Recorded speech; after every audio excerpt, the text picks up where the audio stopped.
Millionaire sees street girl save food for grandma. His heart shatters into pieces. Before we dive into the story, drop a comment below and tell us where you're watching from. Enjoy the story. Ethan Walker's expensive watch showed precisely 7:15 a.m. when he took his usual seat at the corner table of Pete's newsstand cafe. Saturday. Morning in downtown Los Angeles carried the same methodical rhythm as any weekday for the 32-year-old CEO. Your usual, Mr. Walker? The barista already had his black coffee prepared. Thank you, Sarah. He barely looked up from his tablet, where quarterly reports awaited review. At Walker Enterprises, weekends meant uninterrupted work time. Ethan's disciplined schedule had built his tech company into a $2 billion valuation in just 8 years. Forbes had recently featured him as the Calculator, a nickname he secretly appreciated for its accuracy. Every decision was numbers-driven, every relationship a transaction. The morning sun reflected off the glass buildings surrounding the small outdoor cafe. Ethan absently adjusted his tailored jacket, scrolling through projections for the Asian market expansion. If I eat just a little bit, maybe there'll be some left for my grandma. The whispered words, so soft they shouldn't have penetrated his bubble of concentration, somehow reached him. Ethan's finger paused mid-scroll. Across the patio, a small girl with unruly brown hair sat alone on the edge of a planter. She wore a faded yellow dress and clutched a small plate of scrambled eggs, examining it as though it contained precious gems. Something about her intense focus made Ethan look twice. She couldn't be more than 6, yet she sat unaccompanied, carefully, rationing her modest breakfast. He returned to his screen, but the numbers blurred. The child's whisper had derailed his concentration, an unprecedented occurrence. When he glanced up again, she was delicately eating one small forkful at a time, placing her fork down between bites with unusual restraint for a child. Without conscious decision, Ethan found himself standing, walking toward her. "Hello there." The girl looked up, startled. Large brown eyes met his with immediate wariness. "Are you all by yourself?" he asked, immediately regretting the abruptness of his question. She nodded cautiously. "My grandma's sick today. I came to get breakfast." She patted a small coin purse beside her. "The nice lady gave me extra eggs." Ethan shifted uncomfortably.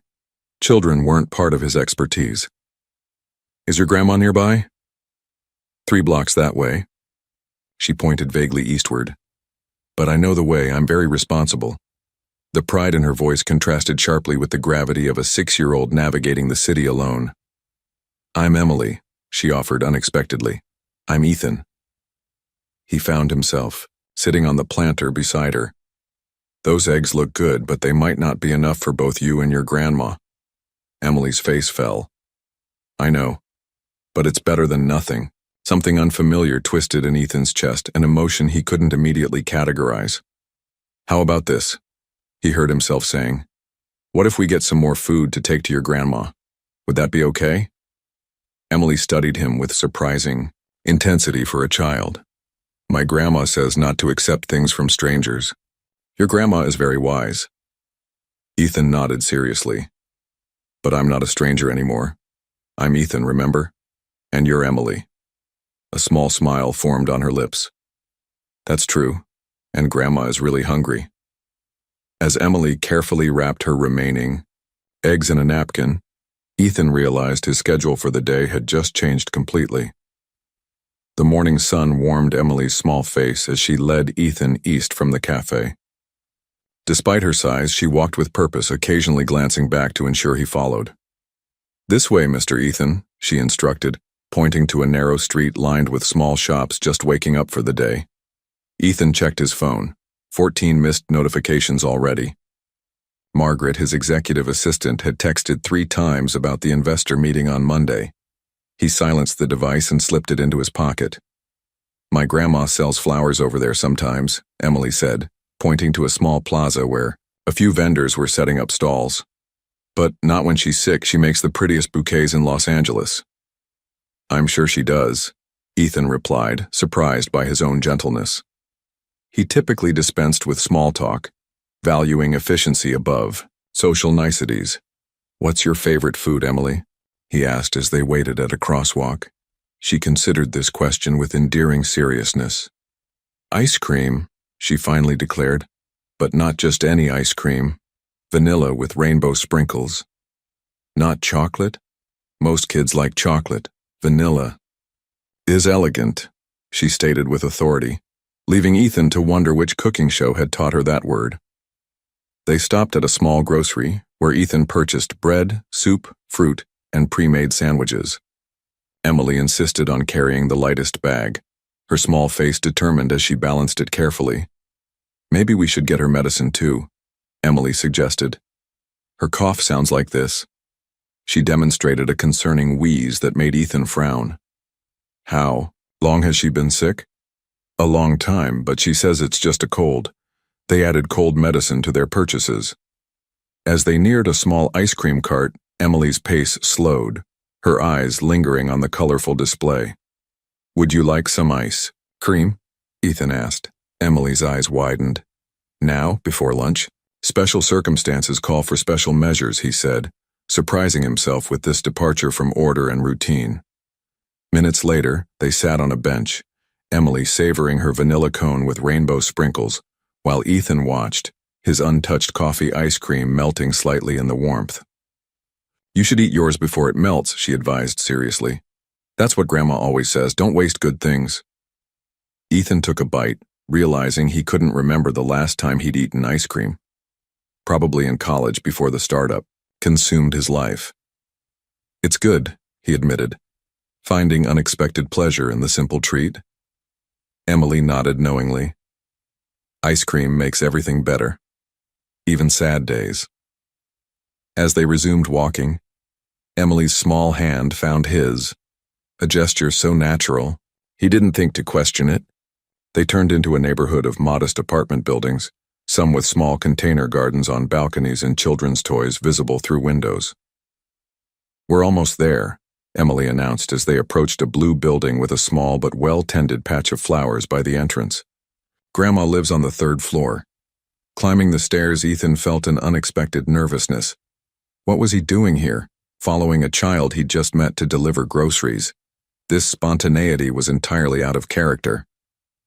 Emily knocked on a worn, decorated light blue. "Grandma, I brought breakfast and I made a new friend." The door opened slowly, revealing an elderly woman with silver-streaked hair and tired eyes that suddenly widened in shock. "Ethan?" she whispered. "Margaret?" He replied, equally stunned, the grocery bags nearly slipping from his grasp. Time seemed to freeze in the narrow hallway. Ethan felt as though he'd been suddenly transported back 22 years, to the echoing corridors of St. Catherine's Children's Home. The face before him was older, lined with years and worry, but the kind eyes remained unmistakable, eyes that had once watched over him when nobody else would. "You two know each other?" Emily asked, her small voice breaking the spell. Margaret grasped the doorframe for support. "Yes, sweetheart," she managed, her gaze never leaving Ethan's face. I knew Ethan when he was a little boy, not much older than you." "From the orphanage," Ethan said, his voice sounding strange to his own ears. The word felt foreign on his tongue. He'd spent years ensuring it never appeared in his carefully crafted biography.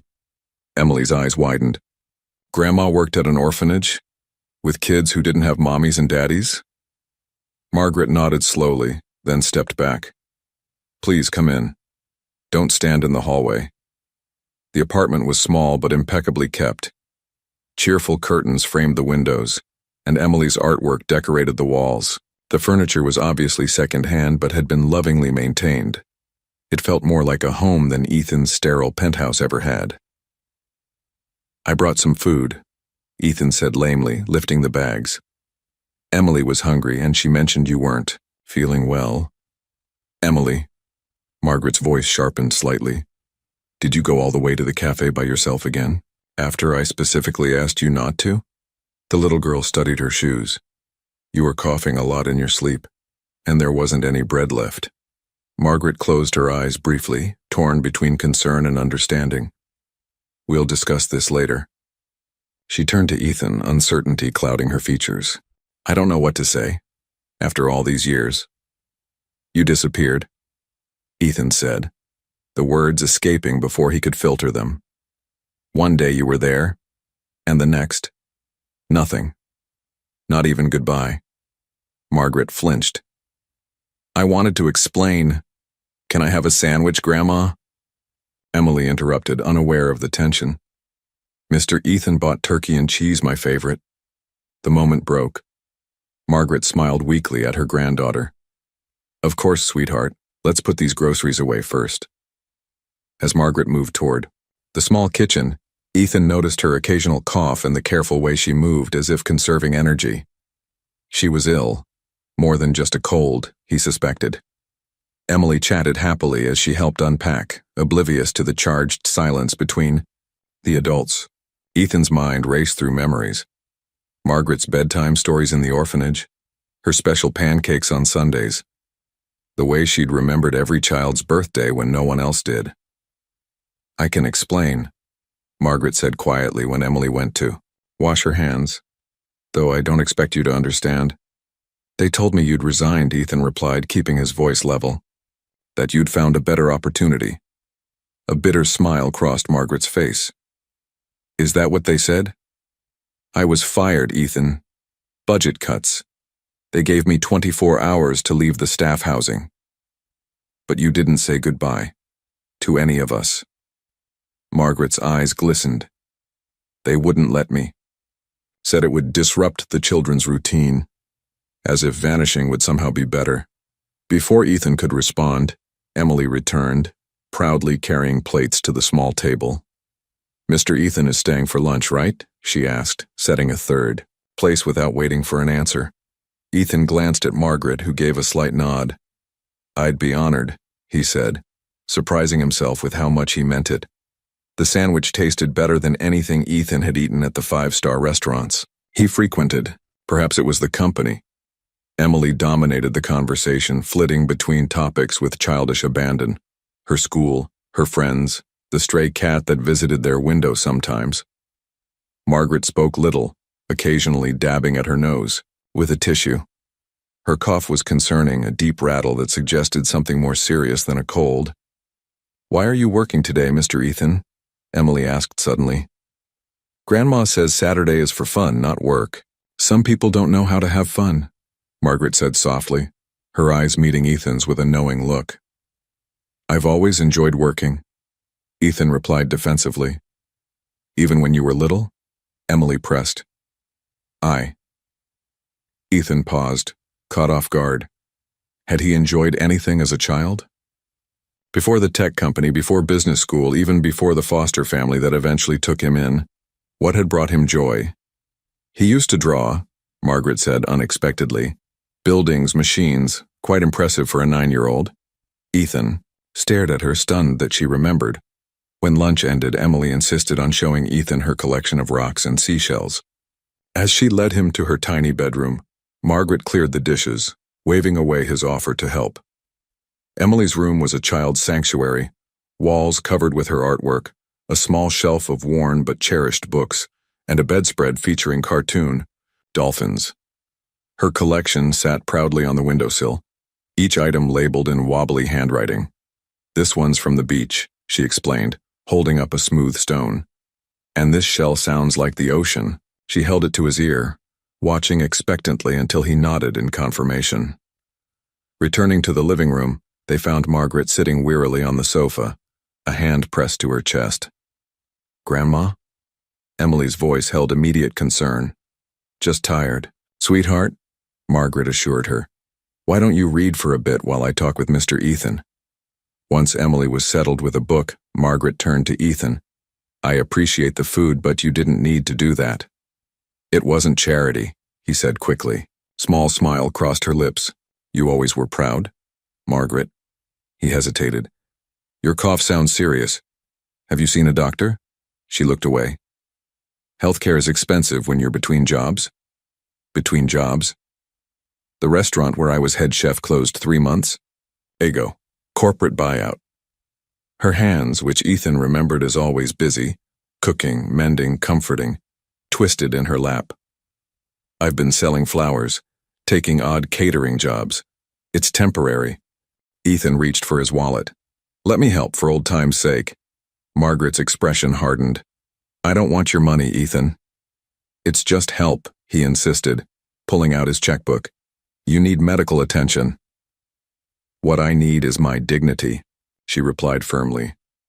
I'm not looking for handouts, even from someone I once considered family. The word family hit Ethan like a physical blow. Family was a concept he'd abandoned long ago, replacing it with achievements, acquisitions, stock, options. Then what can I do? He asked, genuinely at a loss. Margaret studied him, her gaze penetrating as it had been when he was a boy trying to hide a broken rule. Why are you really here, Ethan? You've become exactly what you always wanted. Successful, wealthy, independent. What could an old woman and a child possibly offer you? Ethan had no answer. His carefully constructed world of metrics and outcomes had no formula for this situation. For the first time in years, he faced a question to which spreadsheets and algorithms provided no solution. Emily looked up from her book. Are you coming back tomorrow, Mr. Ethan? His eyes met Margaret's across the room. Behind her stern exterior, he glimpsed vulnerability and perhaps hope. If that would be all right, he said cautiously. Margaret's nod was nearly imperceptible, but it was enough. The Walker Enterprises Tower dominated the Los Angeles skyline, a gleaming monument to success and innovation. But as Ethan drove away from Margaret and Emily's apartment, the building seemed to mock him from a distance. 27 floors of glass and steel that had consumed his life for the past decade, yet suddenly felt hollow. His penthouse was exactly as he'd left it that morning, immaculate, designer-furnished, and utterly lifeless. No drawings on the refrigerator, no well-worn furniture bearing the imprints of those who loved it. No small voice asking impossible questions. Ethan loosened his tie and poured himself a scotch he didn't really want. His phone had accumulated 43 notifications during his absence from the digital world. None seemed important now. Instead of addressing them, he found himself kneeling before a storage closet, pulling out boxes he hadn't opened since moving in 3 years ago. In the third box, beneath college textbooks and business awards, he found what he was looking for. A small battered tin box. Inside were the few mementos he'd kept from his childhood. A marble, a ticket stub from his first baseball game with his foster family, and at the bottom, folded carefully, a photograph. It showed a Christmas celebration at St. Catherine's. Younger versions of children whose names he'd mostly forgotten stood around a modestly decorated tree. In the background, partially cropped, stood Margaret. She wasn't looking at the camera but at the children, her expression one of genuine affection. Ethan studied the picture, wondering when exactly he had decided that success meant severing all connections to his past. When had he determined that vulnerability was weakness? When had numbers replaced people in the equation of his life? He tucked the photo into his wallet and began searching online for information about Margaret's medical symptoms. By midnight, he had compiled a list of possible conditions, potential treatments, and specialists in the Los Angeles area. It wasn't a solution, but it was a start. Sunday morning found him at his laptop researching something entirely different: restaurant, industry data for the Los Angeles market. When his executive assistant called, he surprised her by asking her to postpone Monday's investor meeting. Are you feeling well, Mr. Walker? She asked, concern evident in her voice. Actually, I've never felt better, he replied, and was surprised to realize it was true. Later that afternoon, Ethan arrived at Margaret and Emily's apartment with a small potted plant, an orchid that the florist had assured him was both elegant and difficult to kill. Emily greeted him with enthusiasm that seemed disproportionate to their brief acquaintance. Mr. Ethan, did you bring more ice cream? She asked hopefully. Not today, he smiled. But I did bring something for your grandmother. Margaret accepted the plant with gracious skepticism. You didn't need to do that. I wanted to, he replied simply. How are you feeling? Better, she said, though the shadows under her eyes suggested otherwise. Emily had already grabbed Ethan's hand. Can we go to the park? Please, Grandma. Mr. Ethan hasn't seen the ducks yet. Margaret hesitated, weighing her energy levels against her granddaughter's excitement. I'd be happy to take her, Ethan offered, if you trust me. Something flickered in Margaret's eyes, a memory, perhaps, of a younger Ethan whom she had indeed trusted. The park at the end of the block, she conceded. 1 hour. Emily knows the rules. No talking to strangers, no going near the water without a grown-up, and always stay where you can see me, Emily recited dutifully. The park was modest but well-maintained, with a small pond where several ducks glided serenely across the water. Emily chattered nonstop, pointing out her favorite bench, the best climbing tree, and the spot where she'd once found a magic feather. Watching her feed the ducks with pieces of bread he'd purchased from a nearby vendor, Ethan felt a peculiar lightness. When was the last time he'd spent an hour doing something with no productive purpose? Something that wouldn't advance his career or increase his net worth. Did you live with Grandma when you were little? Emily asked suddenly. Not exactly, Ethan explained, choosing his words carefully. She worked at the place where I lived for a while, a place for children who didn't have parents to take care of them. Emily considered this. Like how I don't have a mommy or daddy now, just Grandma? Something like that. He nodded, surprised by her directness. What happened to your mommy and daddy? Ethan had rehearsed the answer to this question years ago, perfecting a concise response that satisfied curiosity without inviting pity. But looking at Emily's innocent face, the polished narrative felt wrong. My mother left when I was very small, he said honestly, and my father died when I was 6. That's how old I am, Emily exclaimed. 6 1/4. It was a difficult time, Ethan continued. But your grandmother made it better. She remembered everyone's birthday. She made special pancakes shaped like animals on Sundays. Emily's eyes widened. She makes elephant pancakes for me too, with banana slices for ears. The coincidence struck Ethan unexpectedly. Margaret had carried that tradition forward, from the children at St. Catherine's to her own granddaughter. As they walked back to the apartment, Emily's small hand trustingly in his, Ethan's mind worked on a problem. Not a business challenge, but a human one. How could he help Margaret and Emily without undermining the dignity Margaret so fiercely protected? The answer began to form as they climbed the stairs to the 3rd floor. By the time they entered the apartment, where Margaret was preparing a simple dinner, Ethan had the outline of a plan. May I help? He asked, rolling up his sleeves without waiting for permission. Margaret raised an eyebrow but handed him a knife and a cutting board. Carrots, small pieces for the soup. They worked in comfortable silence for a few minutes. The only sounds, Emily's humming as she set the table and the rhythmic chopping of vegetables. Your restaurant, Ethan said finally. The one that closed. What was it like? Margaret's hands slowed their work. La Maison Bleue, French-inspired but accessible. I was the head chef for almost 10 years.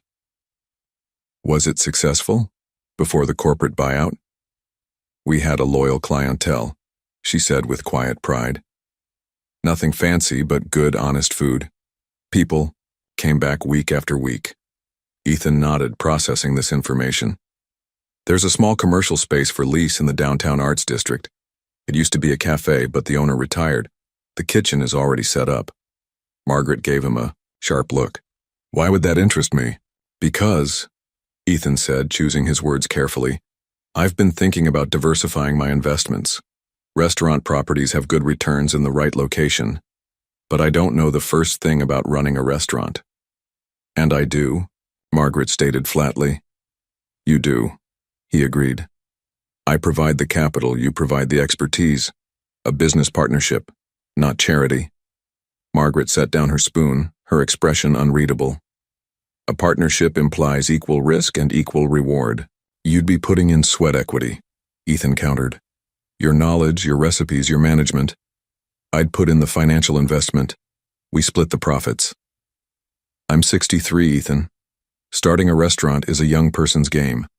Age brings experience. Authenticity. 2 qualities lacking in most new LA restaurants. Margaret shook her head, but Ethan could see she was considering it. And Emily? I can't work restaurant hours with a 6-year-old. We could create a space for her at the restaurant after school, Ethan suggested, and arrange the schedule around her needs. That's the advantage of being the owner rather than an employee. Emily, who had been pretending not to listen, could contain herself no longer. Our own restaurant? Really? Can I help? Too? Please, Grandma. Margaret shot Ethan a look that clearly said, "Now look what you've done." It's just an idea, he said mildly. Think about it. Later, as Ethan prepared to leave, Margaret walked him to the door, leaving Emily absorbed in a drawing of what appeared to be a very large restaurant with a rainbow over it. Why are you doing this? Margaret asked quietly, her eyes searching his face. Is it guilt? Nostalgia? Ethan considered the question carefully. When you disappeared from St. Catherine's, I felt abandoned. Again. I promised myself I'd never depend on anyone else for anything. And how has that worked out for you? He smiled ruefully. I built a billion-dollar company. I have everything I thought I wanted. But yesterday Emily showed me a rock collection, and I felt more genuinely happy than I have in years. He paused. I'm not doing this for you, Margaret. I think I'm doing it for me. Margaret studied him for a long moment, then nodded slowly. I'll think about your proposal. No promises. That's all I ask, Ethan replied, knowing that in the business world, I'll think about it was often the first step toward yes. The Walker Enterprises Tower dominated the Los Angeles skyline, a gleaming monument to success and innovation. But as Ethan drove away from Margaret and Emily's apartment, the building seemed to mock him from a distance. 27 floors of glass and steel that had consumed his life for the past decade, yet suddenly felt hollow. His penthouse was exactly as he'd left it that morning, immaculate, designer-furnished, and utterly lifeless. No drawings on the refrigerator, no well-worn furniture bearing the imprints of those who loved it. No small voice asking impossible questions. Ethan loosened his tie and poured himself a scotch he didn't really want. His phone had accumulated 43 notifications during his absence from the digital world. None seemed important now. Instead of addressing them, he found himself kneeling before a storage closet, pulling out boxes he hadn't opened since moving in 3 years ago. In the third box, beneath college textbooks and business awards, he found what he was looking for. A small, battered tin box. Inside were the few mementos he'd kept from his childhood. A marble. A ticket stub from his first baseball game with his foster family. And at the bottom, folded carefully, a photograph. It showed a Christmas celebration at St. Catherine's. Younger versions of children whose names he'd mostly forgotten stood around a modestly decorated tree. In the background, partially cropped, stood Margaret. She wasn't looking at the camera but at the children, her expression one of genuine affection. Ethan studied the picture, wondering when exactly he had decided that success meant severing all connections to his past. When had he determined that vulnerability was weakness? When had numbers replaced people in the equation of his life? He tucked the photo into his wallet and began searching online for information about Margaret's medical symptoms. By midnight, he had compiled a list of possible conditions, potential treatments, and specialists in the Los Angeles area. It wasn't a solution, but it was a start. Sunday morning found him at his laptop, researching something entirely different: restaurant, industry data for the Los Angeles market. When his executive assistant called, he surprised her by asking her to postpone Monday's investor meeting. Are you feeling well, Mr. Walker? She asked, concern evident in her voice. Actually, I've never felt better, he replied, and was surprised to realize it was true. Later that afternoon, Ethan arrived at Margaret and Emily's apartment with a small potted plant, an orchid that the florist had assured him was both elegant and difficult to kill. Emily greeted him with enthusiasm that seemed disproportionate to their brief acquaintance. Mr. Ethan, did you bring more ice cream? She asked hopefully. Not today. He smiled. But I did bring something for your grandmother. Margaret accepted the plant with gracious skepticism. You didn't need to do that. I wanted to, he replied simply. How are you feeling? Better, she said, though the shadows under her eyes suggested otherwise. Emily had already grabbed Ethan's hand. Can we go to the park? Please, Grandma? Mr. Ethan hasn't seen the ducks yet. Margaret hesitated, weighing her energy levels against her granddaughter's excitement. I'd be happy to take her, Ethan offered. If you trust me? Something flickered in Margaret's eyes, a memory perhaps of a younger Ethan whom she had indeed trusted. The park at the end of the block, she conceded. 1 hour. Emily knows the rules. No talking to strangers, no going near the water without a grown-up, and always stay where you can see me. Emily recited dutifully. The park was modest but well-maintained, with a small pond where several ducks glided serenely across the water. Emily chattered nonstop, pointing out her favorite bench, the best climbing tree, and the spot where she'd once found a magic feather. Watching her feed the ducks with pieces of bread he'd purchased from a nearby vendor, Ethan felt a peculiar lightness. When was the last time he'd spent an hour doing something with no productive purpose? Something that wouldn't advance his career or increase his net worth. Did you live with Grandma when you were little? Emily asked suddenly. Not exactly, Ethan explained, choosing his words carefully. She worked at the place where I lived for a while. A place for children who didn't have parents to take care of them. Emily considered this. Like how I don't have a mommy or daddy now, just Grandma? Something like that. He nodded, surprised by her directness. What happened to your mommy and daddy? Ethan had rehearsed the answer to this question years ago, perfecting a concise response that satisfied curiosity without inviting pity, but looking at Emily's innocent face, the polished narrative felt wrong. My mother left when I was very small, he said honestly, and my father died when I was 6.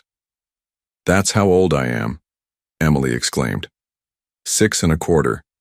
It was a difficult time, Ethan continued, but your grandmother made it better. She remembered everyone's birthday. She made special pancakes shaped like animals on Sundays. Emily's eyes widened. She makes elephant pancakes for me too, with banana slices for ears. The coincidence struck Ethan unexpectedly. Margaret had carried that tradition forward from the children at St. Catherine's to her own granddaughter. As they walked back to the apartment, Emily's small hand trustingly in his, Ethan's mind worked on a problem, not a business challenge, but a human one. How could he help Margaret and Emily without undermining the dignity Margaret so fiercely protected? The answer began to form as they climbed the stairs to the 3rd floor. By the time they entered the apartment, where Margaret was preparing a simple dinner, Ethan had the outline of a plan. May I help? He asked, rolling up his sleeves without waiting for permission. Margaret raised an eyebrow but handed him a knife and a cutting board. Carrots, small pieces for the soup. They worked in comfortable silence for a few minutes, the only sounds Emily's humming as she set the table and the rhythmic chopping of vegetables. Your restaurant, Ethan said finally. The one that closed. What was it like? Margaret's hands slowed their work. La Maison Bleue, French-inspired but accessible. I was the head chef for almost 10 years. Was it successful? Before the corporate buyout? We had a loyal clientele, she said with quiet pride. Nothing fancy, but good, honest food. People came back week after week. Ethan nodded, processing this information. There's a small commercial space for lease in the downtown arts district. It used to be a cafe, but the owner retired. The kitchen is already set up. Margaret gave him a sharp look. Why would that interest me? Because, Ethan said, choosing his words carefully, I've been thinking about diversifying my investments. Restaurant properties have good returns in the right location. But I don't know the first thing about running a restaurant. And I do, Margaret stated flatly. You do, he agreed. I provide the capital, you provide the expertise. A business, partnership, not charity. Margaret set down her spoon, her expression unreadable. A partnership implies equal risk and equal reward. You'd be putting in sweat equity, Ethan countered. Your knowledge, your recipes, your management. I'd put in the financial investment. We split the profits. I'm 63, Ethan. Starting a restaurant is a young person's game. Age brings experience, authenticity, two qualities lacking in most new LA restaurants. Margaret shook her head, but Ethan could see she was considering it. And Emily? I can't work restaurant hours with a 6-year-old. We could create a space for her at the restaurant after school, Ethan suggested, and arrange the schedule around her needs. That's the advantage of being the owner rather than an employee. Emily, who had been pretending not to listen, could contain herself no longer. Our own restaurant? Really? Can I help too? Please, Grandma. Margaret shot Ethan a look that clearly said, "Now look what you've done." "It's just an idea," he said, mildly. "Think about it." Later, as Ethan prepared to leave, Margaret walked him to the door, leaving Emily absorbed in a drawing of what appeared to be a very large restaurant with a rainbow over it. "Why are you doing this?" Margaret asked quietly, her eyes searching his face. Is it guilt? Nostalgia? Ethan considered the question carefully. "When you disappeared from St. Catherine's, I felt abandoned. Again. I promised myself I'd never depend on anyone else for anything. And how has that worked out for you?" He smiled ruefully. "I built $1 billion company. I have everything I thought I wanted. But yesterday Emily showed me a rock collection and I felt more genuinely happy than I have in years." He paused. "I'm not doing this for you, Margaret. I think I'm doing it for me." Margaret studied him for a long moment, then nodded slowly. "I'll think about your proposal. No promises." "That's all I ask," Ethan replied, knowing that in the business world, "I'll think about it" was often the first step toward yes. A week passed before Margaret called. Ethan had left his card, his personal number written on the back, not the corporate contact his assistant typically managed. "I've been thinking about your proposal," Margaret said without preamble when he answered. "And?" Ethan held his breath, surprised by how much her answer mattered to him. "I'd like to see the space." The following afternoon, Ethan met Margaret and Emily outside a storefront on Artisan Row, a revitalized street in the downtown arts district. The location had previously housed a cafe called Rosemary's that had closed when its owner retired. Its large windows faced east, catching the morning sun, while a small courtyard in back offered potential for outdoor seating. "It's smaller than La Maison Bleue," Margaret observed as Ethan unlocked the door. "More manageable," he countered. "Lower overhead, less staff needed." Inside, dust motes danced in the sunlight streaming through windows that needed cleaning. The dining area would seat about 40 guests, while the kitchen, though compact, featured commercial-grade appliances that had been left behind by the previous owner. Emily immediately claimed a corner table. "This is where I'll do my homework," she announced. "And here," she pointed to a small alcove, "we can put my books and crayons." Margaret moved slowly through the space, her experienced eye taking in details Ethan would never have noticed. The flow from kitchen to dining room, the positioning of the prep stations, the ventilation system. "The hood needs cleaning," she said, running a finger along the stainless steel. "And that refrigerator sounds like it's on its last legs." "All fixable," Ethan replied. Margaret continued her inspection, opening cabinets, testing the stove burners, checking the water pressure in the sinks. Emily followed her, absorbing her grandmother's commentary with solemn attention. "What would you serve here?" Ethan asked, watching as Margaret made mental calculations of kitchen capacity. She considered the question. Not French like before, something more personal, comfort food but elevated, dishes that make people feel at home. "Like your Sunday, pancakes?" A small smile crossed Margaret's face. "Perhaps as a brunch special."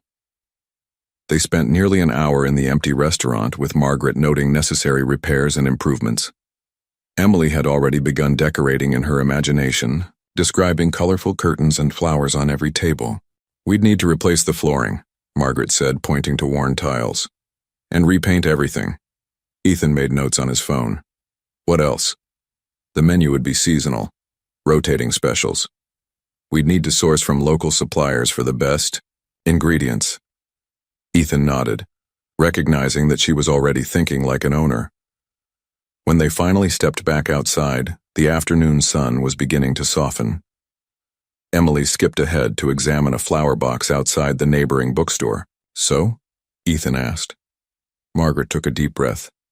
"It has potential. Is that a yes?" "It's a I need to see the business proposal," she replied firmly. "On paper, with numbers." Ethan smiled. "I'll have it to you tomorrow." "And if we do this," Margaret continued, "it needs to be legitimate, a proper partnership agreement. I won't be a figurehead for your charity project." "I wouldn't want you to be," he assured her. "This would be your restaurant, Margaret, your vision." She nodded, seemingly satisfied. "There's one more condition." Her expression grew serious. "I need health insurance. Good coverage, not just the bare minimum."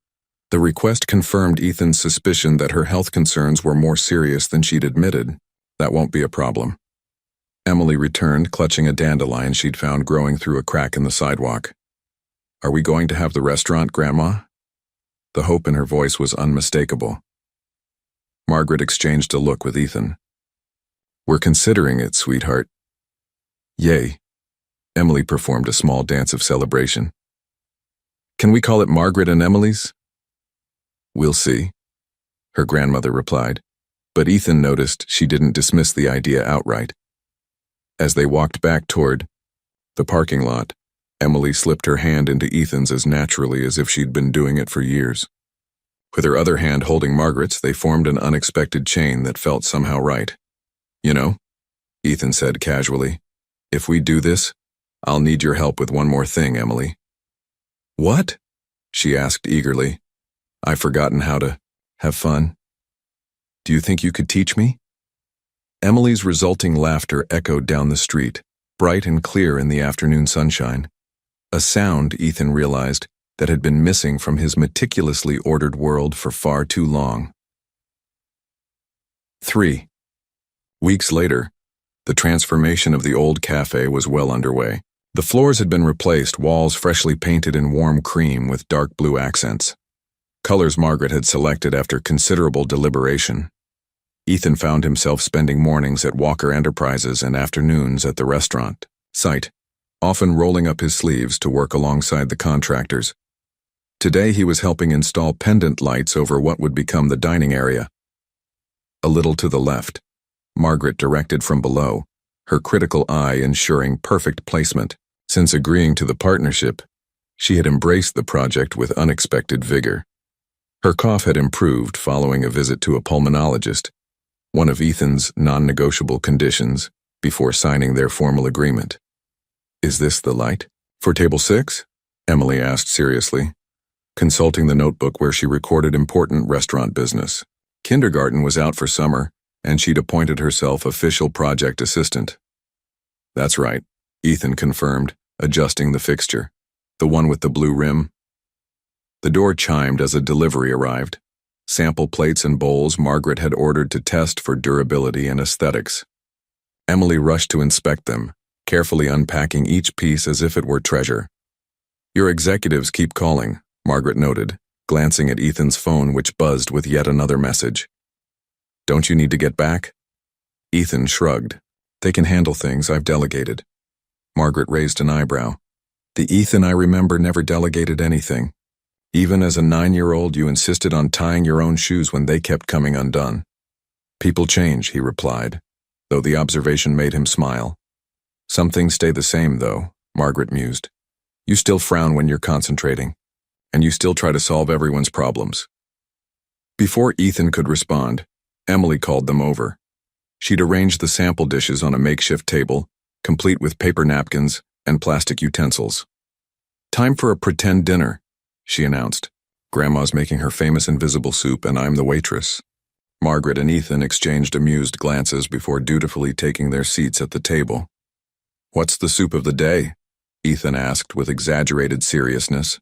Emily thought for a moment. "Happiness soup, with extra sprinkles of kindness." "Sounds delicious," he replied.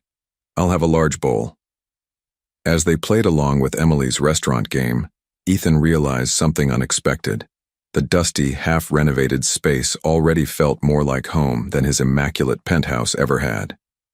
The opening day of Margaret and Emily's home kitchen arrived under clear September skies. The modest restaurant gleamed with fresh paint and polished fixtures.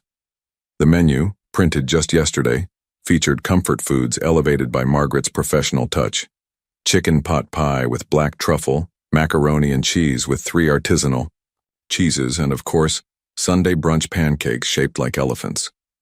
In the kitchen, Margaret adjusted her chef's coat, a crisp white one that Ethan had insisted on having custom made with her name embroidered in blue. Her hands trembled slightly as she reviewed the prep list one final time. "What if no one comes?" she whispered, a rare moment of vulnerability breaking through her composed exterior. Ethan, dressed more casually than he'd been in public in years, khakis, and a button-down rather than his usual suit, placed a steadying hand on her shoulder. "They'll come," he assured her, "and they'll return because the food is exceptional." Emily burst into the kitchen resplendent in her custom-made junior chef apron, complete with her name and the restaurant logo, an elephant holding a spatula, designed from one of her drawings. "Grandma, Mr. Ethan, the chairs are all perfect. And I put a flower on every table." Her excitement was contagious, impossible to resist. "Everything looks beautiful, sweetheart." Margaret smiled, some of her tension visibly easing. "And the special table is ready too," Emily added importantly, "with the big chair and the children's books." The special table had been Emily's insistence, a corner spot with a small bookshelf for young diners who might get restless. It was one of many touches that made the restaurant uniquely theirs. At precisely 11 a.m., Ethan unlocked the front door. They decided on a soft opening, lunch service only for the first week, no advertising beyond some posts in local food groups and flyers at nearby businesses. For 15 excruciating minutes, the restaurant remained empty. Margaret paced the kitchen. Emily stationed herself hopefully by the door. Ethan checked the reservation system repeatedly, though they'd expected mostly walk-ins. When the bell above the door finally chimed, announcing their first customers, an elderly couple who'd read about the opening on a community bulletin board, Emily's delighted greeting could have powered the entire block. By noon, half the tables were filled. By 1 o'clock, there was a short waiting list. Word of mouth spread quickly. A new restaurant with food that tasted like childhood memories, even if you'd never had that particular dish before. In the kitchen, Margaret moved with renewed confidence, directing her small staff, a sous chef and a prep cook, with the authority of someone born to the role. When she stepped into the dining room to greet guests, her smile was genuine, her shoulders straight. Ethan, handling host duties for the day, caught her eye across the room. Neither spoke, but the shared look contained everything: relief, pride, and a growing sense that this unlikely partnership might be the most rewarding venture either had undertaken. A month after opening, Margaret and Emily's home kitchen had established itself as a neighborhood favorite. Weekday lunches were consistently busy, weekend brunches required reservations, and they'd gradually expanded to dinner service 3 nights a week. Most remarkably, the restaurant had attracted a genuinely diverse clientele. Tables were filled with everyone from hipsters seeking authentic dining experiences to families drawn by the child-friendly atmosphere, from business people who appreciated the high-quality food served efficiently to elderly residents who found the comfort foods reminiscent of their own pasts. Ethan had settled into an unexpected dual life. Mornings at Walker Enterprises, where he delegated more day-to-day operations to his executive team. Afternoons and evenings often at the restaurant, where he discovered a talent for the business side of food service, negotiating with suppliers, optimizing the reservation system, managing the books. Tonight, he sat at the small desk in what had become the restaurant's office, formerly a storage closet now transformed with efficient shelving and a narrow work table. The dinner service was winding down, and Margaret's voice occasionally drifted in from the kitchen as she guided her small staff through closing procedures. A soft knock interrupted his spreadsheet review. Emily stood in the doorway, already in her pajamas, her backpack over one shoulder. "Mr. Ethan, can you help me with my math homework? Grandma's finishing the kitchen." The restaurant's back room had been converted into a small apartment where Margaret and Emily now lived, more convenient than the third-floor walk-up, especially with Margaret's improved but still delicate health. Emily's new school was just 3 blocks away. Of course, Ethan closed his laptop. Let's see what we're working with. They settled at a corner table, the last customers having departed. Emily proudly showed him her worksheet of simple addition problems. I already did most of them, she explained. But these last ones are tricky. Ethan watched as she carefully counted on her fingers, her face screwed up in concentration. He resisted the urge to simply give her the answers, recognizing the importance of her working through the process. 9 plus 5, she mumbled. 9, 10, 11, 12, 13, 14. Excellent, he praised as she wrote the number carefully. Margaret emerged from the kitchen, her chef's coat exchanged for a comfortable sweater. She smiled at the sight of them hunched over the worksheet. Looks like serious business, she commented, sliding into a chair beside them. Mr. Ethan is helping me with the hard ones, Emily explained. And I got them all right. Well done, Margaret said, pride evident in her voice. 5 more minutes, then bedtime. As Emily completed her final problem with a flourish, Ethan found himself studying Margaret. The past month had transformed her. The constant worry lines had softened. Her movements were more energetic, and her eyes held a spark that reminded him of the Margaret from his childhood. The new dessert was a hit, he told her as Emily packed up her schoolwork. We sold out by 8 o'clock. I'll increase the preparation amount tomorrow, Margaret nodded, though we should be careful not to alter the menu too frequently. Regulars like consistency. Their conversation was interrupted by Emily's wide yawn.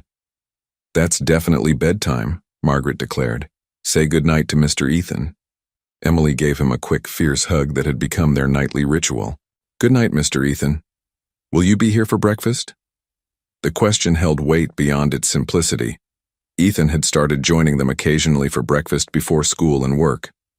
Not tomorrow, he replied, feeling an odd disappointment. I have an early meeting, but I'll be here for dinner service. As Margaret led a sleepy Emily toward their apartment, Ethan returned to the office to finish the accounts. The restaurant wasn't yet breaking even, but it was on track, performing better than most new establishments at the 1-month mark. Financial success, however, wasn't how Ethan measured this particular investment. By metrics that had never appeared on any Walker Enterprises spreadsheet, joy, purpose, connection, Margaret and Emily's was already showing extraordinary returns.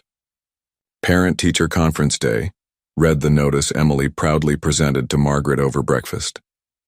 My teacher says all families must attend.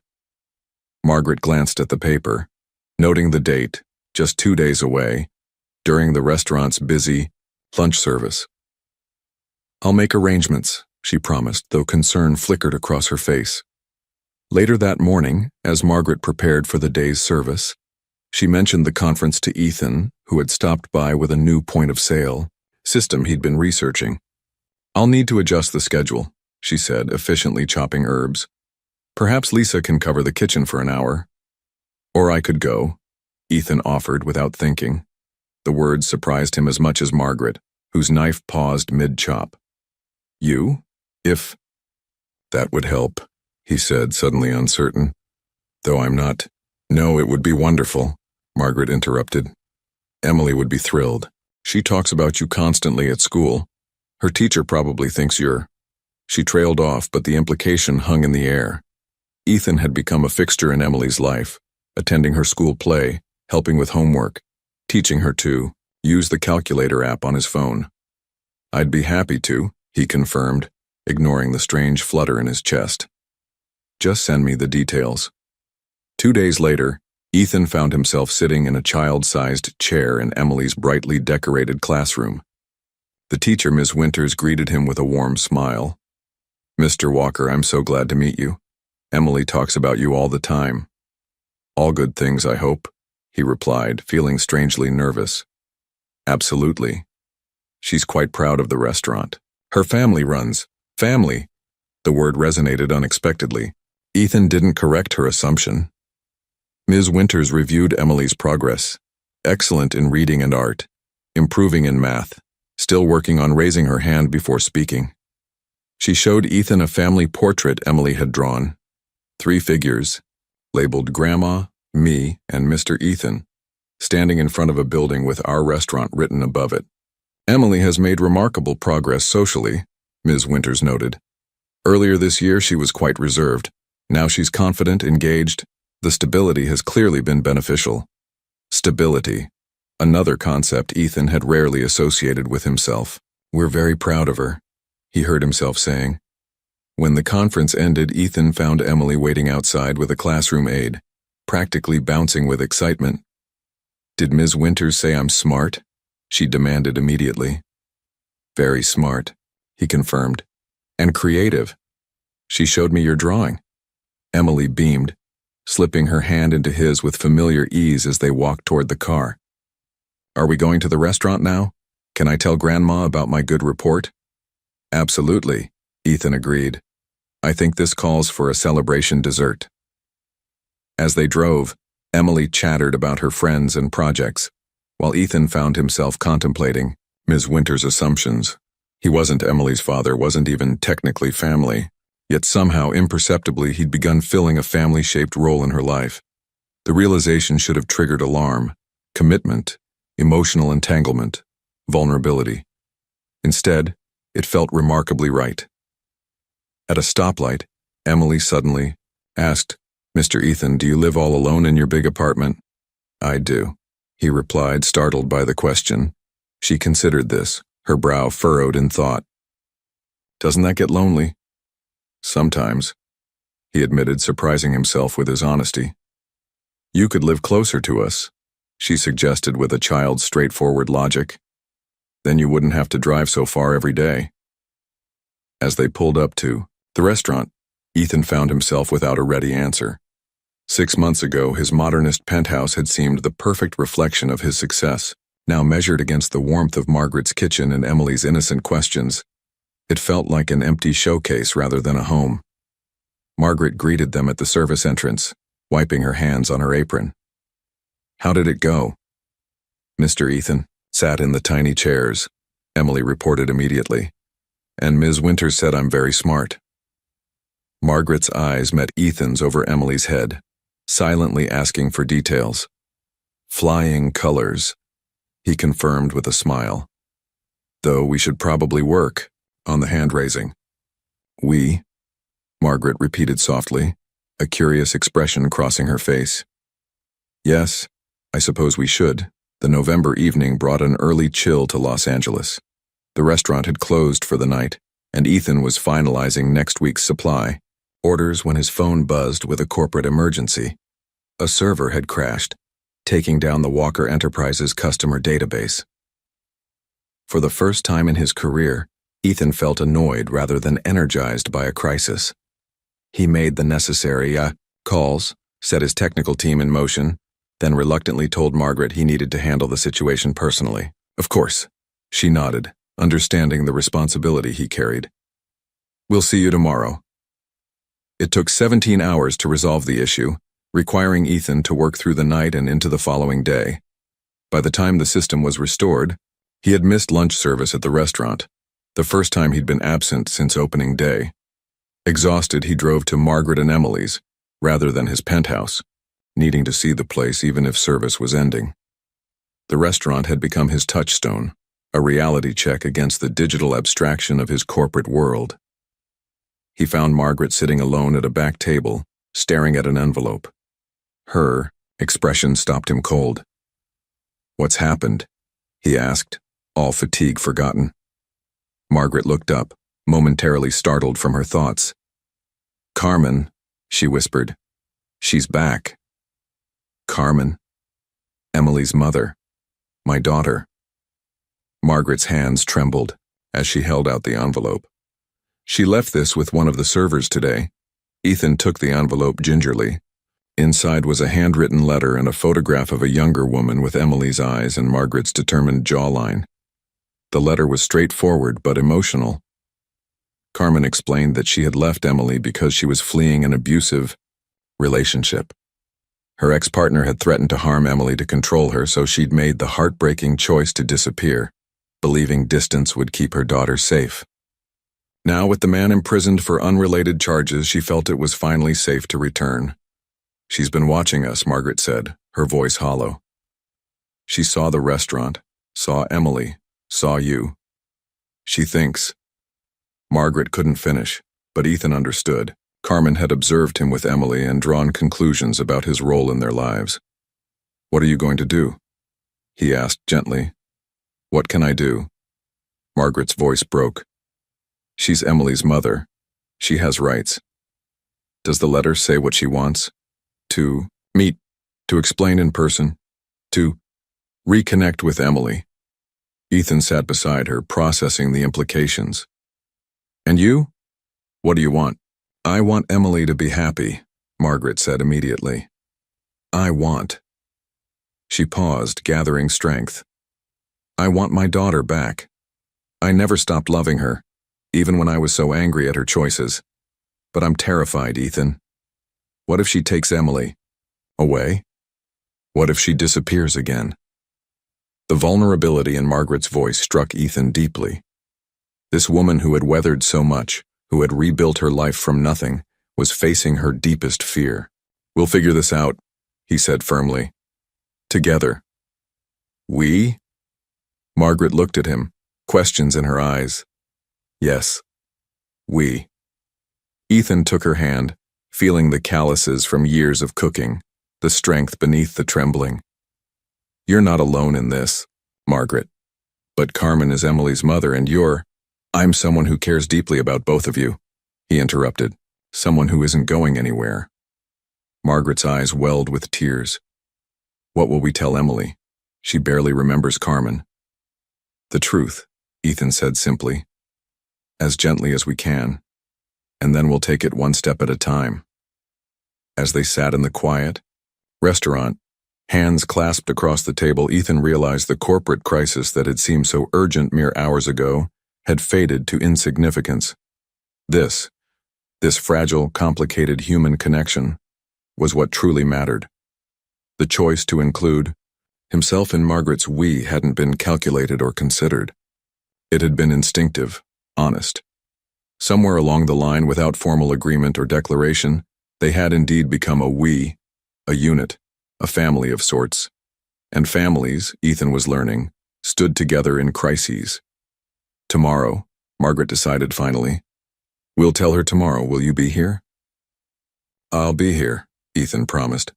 "Wild horses couldn't keep me away." They told Emily over breakfast the next morning in the quiet restaurant before staff arrived.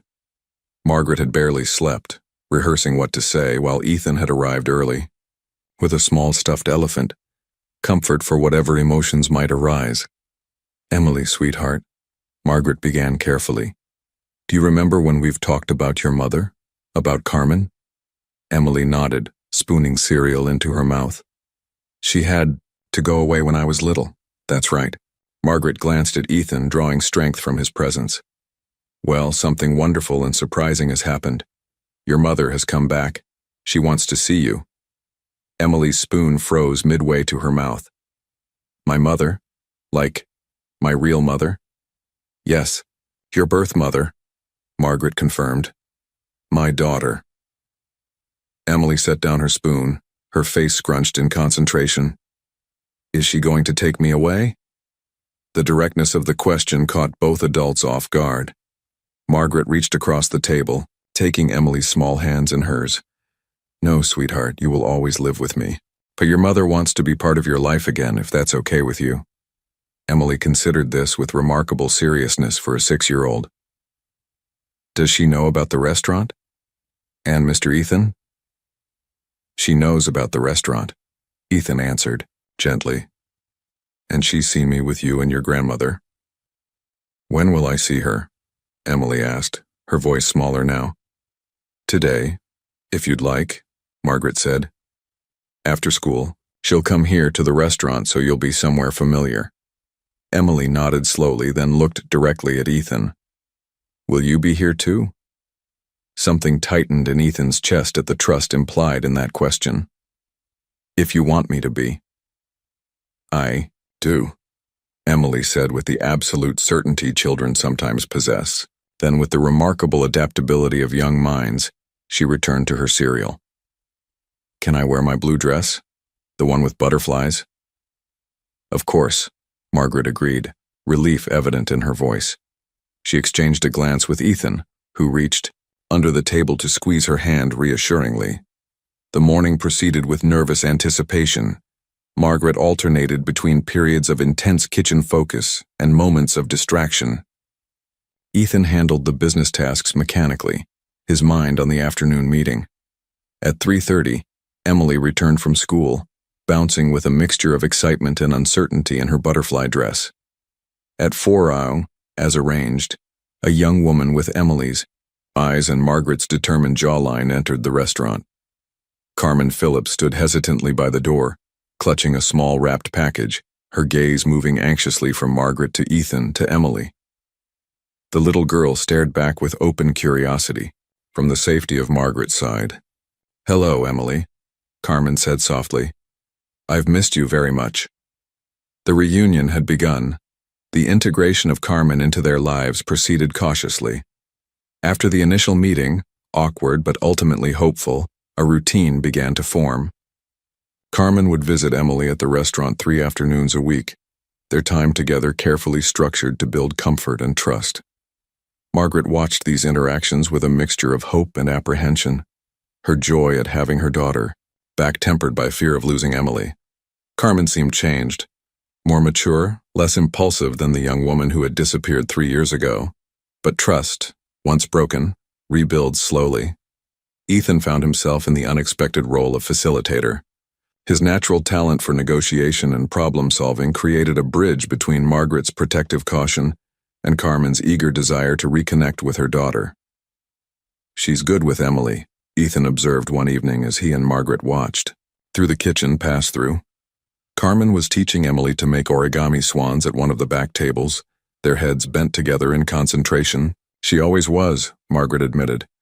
Even as a teenager, Carmen had a way with children. It was adults she struggled with. 3 weeks into this new arrangement, Carmen approached Ethan while Margaret was busy in the kitchen. "Thank you," she said simply, "for everything you've done for my mother and Emily." Ethan shook his head. "They've done as much for me." Carmen studied him curiously. "Mom says you were once one of her kids at St. Catherine's. That's quite the full circle moment." "Life has strange symmetry sometimes," Ethan agreed. Carmen hesitated, then pressed on. "And what exactly is your relationship with my family now? Emily talks about you constantly and Mom clearly relies on you, but..." The question, though expected, still caught Ethan off guard. What was his relationship with them? Business partner? Friend? Something more undefined but equally meaningful? "I care about them," he said finally. "Very much." Carmen nodded, seemingly satisfied with the simple honesty of his answer. As Christmas approached, a new challenge emerged. Carmen, now settled in a small apartment 10 blocks from the restaurant, wanted Emily to spend Christmas Eve with her. Margaret, for whom the holiday had always been a treasured time with her granddaughter, was devastated at the prospect. "It's just one evening," Carmen argued. "You'll have her Christmas morning." "It's our tradition," Margaret countered. "We always bake cookies for Santa on Christmas Eve." Emily, caught between the adults she loved, grew increasingly anxious about the conflict. It was Ethan who finally proposed a solution.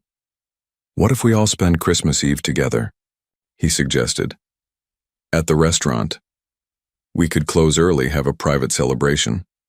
Emily would have everyone she cares about in one place." The idea, though initially met with uncertainty, eventually took hold. Plans expanded. The staff would join with their families for a pre-Christmas dinner, creating a community celebration rather than a potentially tense family gathering. On December 23rd, as they decorated the restaurant with garlands and lights, Ethan realized that this would be his first Christmas in 20 years not spent alone in his apartment, reviewing year-end reports. The thought filled him with unexpected warmth. One more way his life had been transformed by a chance encounter with a hungry child and her whispered concern for her grandmother. Christmas Eve transformed Margaret and Emily's into a wonderland of twinkling lights, evergreen boughs, and delectable aromas. Margaret had outdone herself with the menu. Traditional holiday dishes elevated by her expert touch, with special attention to Emily's favorites. Staff members and their families arrived first, filling the restaurant with cheerful conversation. Lisa, the sous chef, brought her teenage sons who immediately took to teaching Emily card tricks. Marco, their most reliable server, introduced his husband and their new baby, whom Emily regarded with fascinated reverence. Carmen arrived bearing carefully wrapped presents, her nervousness evident in her too bright smile. She'd made impressive strides in the past month, finding work as a graphic designer at a small firm, attending therapy regularly, and building a consistent presence in Emily's life. "The place looks magical," she told Margaret, genuine admiration. In her voice, Margaret, who had been tense about the evening, softened at the compliment. "Thank you for the garlands. They're perfect for the windows." Carmen had contributed her artistic talent to the decorations, creating paper garlands that caught the light beautifully. It was a small thing, but significant. Her first real contribution to the restaurant that had become the heart of their family. Ethan arrived last, having stopped at his penthouse to change and collect gifts. He paused in the doorway, struck by the scene before him, the restaurant vibrant with life and laughter, so different from the corporate holiday parties he typically attended. Emily spotted him immediately. "Mr. Ethan, you're here." She ran to him, her red velvet dress swirling. "Now everyone's here and Christmas can really start." Dinner was served family style, with dishes passed around communal tables pushed together down the center of the restaurant. Margaret, finally relaxing, shared stories of Christmases past, including ones from St. Catherine's that made Ethan smile with recognition. After the meal, Emily insisted everyone gather for a special announcement. Standing on a chair, looking solemnly important, she declared, "This is the best Christmas ever because all my family is here together." Her simple statement silenced the room, its profound truth resonating with everyone present. Later, as staff began departing with leftovers and warm wishes, Ethan found himself near the small Christmas tree with Margaret and Carmen. Emily had fallen asleep on a banquette, exhausted from excitement. "Thank you," Margaret said quietly to Ethan. "This was your vision, bringing everyone together." Carmen nodded agreement. It could have been awkward and tense. Instead, it was healing. Ethan shook his head. "I just made a suggestion. You two did the hard work, finding a way forward for Emily's sake. For all our sakes," Carmen corrected gently. As they stood in the glow of Christmas lights, watching over the sleeping child who had unwittingly brought them together, Ethan recognized that he had received the greatest gift of all, belonging to something larger than himself, a circle of connection he'd once believed forever beyond his reach. Spring arrived in Los Angeles with a burst of wildflowers and warm breezes. Margaret and Emily's home kitchen celebrated its 6-month anniversary with a special menu and a write-up in the local food section that praised its authentic warmth and genuinely familial atmosphere. On a Sunday morning in April, Ethan parked his car not at the restaurant but in front of a real estate office. After confirming his appointment, he followed the agent to a historic brownstone just 4 blocks from Margaret and Emily's. "The previous owner maintained it beautifully," the agent explained, unlocking the door. 3 bedrooms, original hardwood floors, and the kitchen was recently updated. Ethan walked through the rooms, picturing not sleek, modern furniture, but comfortable pieces where a 6-year-old could curl up with books. He imagined the smaller bedroom filled with Emily's art supplies, the guest room perfect for Carmen during holiday visits, the master bedroom a peaceful retreat for. He stopped, that thought reminding himself not to get ahead of reality. "I'll take it," he told the surprised agent, who hadn't even finished showing the property. Later that afternoon, Ethan arrived at the restaurant as usual for Sunday brunch. Margaret was teaching Emily to make her famous elephant pancakes, a process that involved more flour on their faces than in the batter. "Mr. Ethan," Emily called, waving a batter-covered spoon. "I'm making the pancakes myself today." I can see that, he laughed, noting the smears of batter across the kitchen counter. You're a natural chef. Margaret smiled at him over Emily's head, a soft expression that had become increasingly common between them. You're just in time. Emily insists you need to taste test her creation. I would be honored, Ethan replied with mock seriousness. As they sat together at the family table in the back, Emily proudly served misshapen but surprisingly tasty pancakes. Carmen joined them, bringing fresh strawberries from the farmer's market. The conversation flowed easily among them, plans for summer vacation mixing with ideas for seasonal menu changes. Watching them, Ethan felt a sense of completion, unlike anything his business successes had ever provided. 6 months ago, he'd stumbled into this makeshift family through a chance encounter with a hungry child. Now, he couldn't imagine life without them. When Emily dashed off to get her latest school art project, Ethan cleared his throat nervously. I've been thinking, he began, addressing both Margaret and Carmen. My penthouse is ridiculously far from here, and I spend most of my time at the restaurant anyway. Margaret watched him with curious eyes, while Carmen hid a knowing smile behind her coffee cup. I've purchased a house nearby, he continued. It's more space than I need, really. 3 bedrooms, a garden.